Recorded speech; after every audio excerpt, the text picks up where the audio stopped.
तहरीक लब्बैक पाकिस्तान बहुत सारी पाकिस्तान में बेशतर सीटों पर मार्जिन के साथ पोजीशन में थी, किसी पर फर्स्ट पोजीशन में, किसी पर सेकंड पोजीशन पर।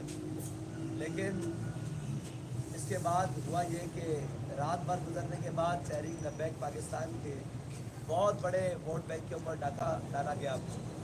अभी तक ऐसे पोलिंग स्टेशन हैं जिनमें 150, 200, 300 पोलिंग स्टेशन ऐसे हैं जिनका रिज़ल्ट ही फॉर्म 45 भी नहीं दिया गया, लेकिन आर ओ ऑफिस से उसका रिज़ल्ट अनाउंस हो चुका है उन हल्कों का।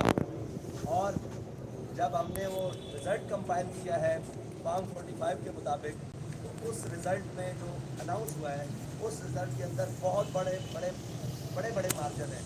जैसे कि मेरे पास लिस्टिंग मौजूद है, NA 43, NA 48, NA 233, NA 240, NA 50, NA 245, और इसके अलावा पाकिस्तान के अंदर तहरीक लब्बैक की जितनी सूबाई सीटें हैं उनके रिज़ल्ट्स को रोका गया।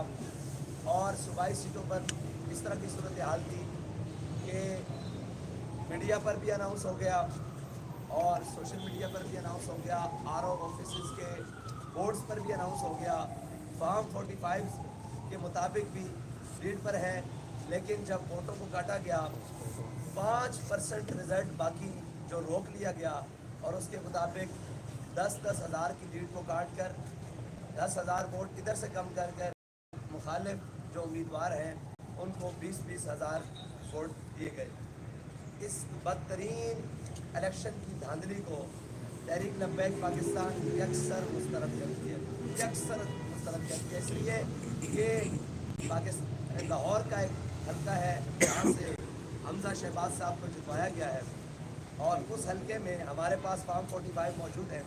हमारा वहाँ पे वोट फॉर्म 45 के मुताबिक तकरीबन जो बनता है वो है 58,000, और जो अनाउंस हुआ है वो 36,200 है। और जबकि उस हल्के के अभी सिर्फ और सिर्फ 130 45 फॉर्म्स मिले हैं, बाकी सारे 45 फॉर्म्स रोक कर रखे हुए हैं। तो हालात ये हैं, इतनी बदतरीन धांधली शायद पाकिस्तान के तारीख में जितने भी इलेक्शन हुए हैं उसके अंदर नहीं हुआ।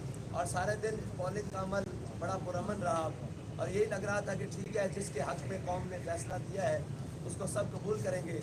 लेकिन इतनी बदतरीन धांधली जिसे ना तो दिल कबूल कर रहा है और ना दिमाग कबूल कर रहे हैं, ना आंखें कबूल कर रही हैं, ना पाकिस्तानी कौम कबूल कर रही है, ना उम्मीदवार कबूल कर रहे हैं, ना पोलिंग अमला कबूल कर रहा है। इसके बावजूद पाकिस्तान के ऊपर एक ऐसे मुसल्लत कर देना, अगर यही तमाशा लगाना था तो कौम का इतना वक्त, कौम का इतना पैसा, कौम की इतनी मसरूफियात करके ये तमाशा लगाने की ज़रूरत नहीं थी। इलेक्शन कमीशन बाहर ऑफिस में एक स्क्रीन नस्ब करता और कहता कि हमने इन उम्मीदवारों में से इसको मुंतखब कर लिया है, हमने इसको, ये पोलिंग का अमला और पोलिंग का अमल और ये कैंपेन, इसकी ज़रूरत थी। अगर ये फ़ैसला इसी तरह शुराई निज़ाम के साथ होना है, जो शुराई निज़ाम पाकिस्तान के ऊपर मुसल्लत किया जा रहा है, तो बेहतर था कि जिन लोगों ने फ़ैसला करना है वो 10 हैं, 5 हैं, 25 हैं, 100 हैं, वो सारे उम्मीदवारों के नाम देखते जो उनको मनपसंद होता वो उनको सेलेक्ट कर देते। और ये इलेक्शन नहीं, और सिलेक्शन भी एक लड़ने के लिए कि जनाब पहले कौम के सामने रिज़ल्ट और आ रहे हैं।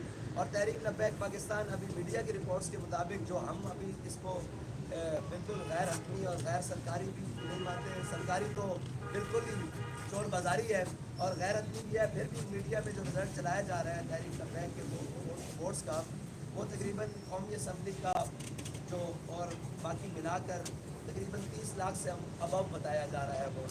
30 लाख वोट जो अभी ये बताए जा रहे हैं, और जो वोट काटे हैं वो मेरे ख्याल से 30 लाख से कई ज़्यादा हैं जो तहरीक लब्बैक पाकिस्तान के वोट काट दिए गए हैं। ये मकसद नहीं कि हार जीत, ठीक है, हार जाना, जहाँ हमारे लोग हारे हैं हम उसको कबूल करते हैं, लेकिन जहाँ हम जीत रहे हैं, हम उनसे बहुत सारे मार्जिन में हैं, वहाँ ज़बरदस्ती जनाब तहरीक लब्बैक पाकिस्तान के उम्मीदवारों को हरा देना, और फिर उनका रिज़ल्ट ज़मान शाह साहब का हल्का है 240 में, उसमें वो 40 से हमारा हाथ मिला हुआ है। अगर आप ये बात करती हैं, हाथ तो सबसे मिलाते हैं, यहाँ कौन है ایسا ہے جس سے ہم ہاتھ نہیں ملاتے. پورا پاکستان ہے, پوری دنیا میں ہاتھ ہم سیاستدانوں کی طرف جی میرا اشارہ ان سیاستدانوں کی طرف تھا کون سے سیاستدان جن ایسے کو ہیں؟ یہاں سے اٹھا کے یہاں بلایا گیا. دیکھیں ان سے ہاتھ ملا آپ کے دینا ساتھ تو اپنے دھاندلی نظریات کی. ماننا. علامہ اقبال کہتا ہے خراج کی جو گدا ہو وہ کیسری کیا ہے. تو ہم نے اپنے حق کے لیے بات کیا اور انشاءاللہ میدان عمل میں رہیں گے. کوئی ایسی جی بات ساتھ صاحب آج چیف الیکشن کمیشنر کی جانب سے جو ٹاک کی گئی میڈیا ٹاک تھی اس میں انہوں نے کہا کہ انٹیلیجنس ایجنسیاں داعش کو بھی دیکھ رہی ہے, لبیک والوں کو دیکھ رہی ہے, اس بات کا کیا مطلب ہے؟ جی انہوں نے کہا ٹی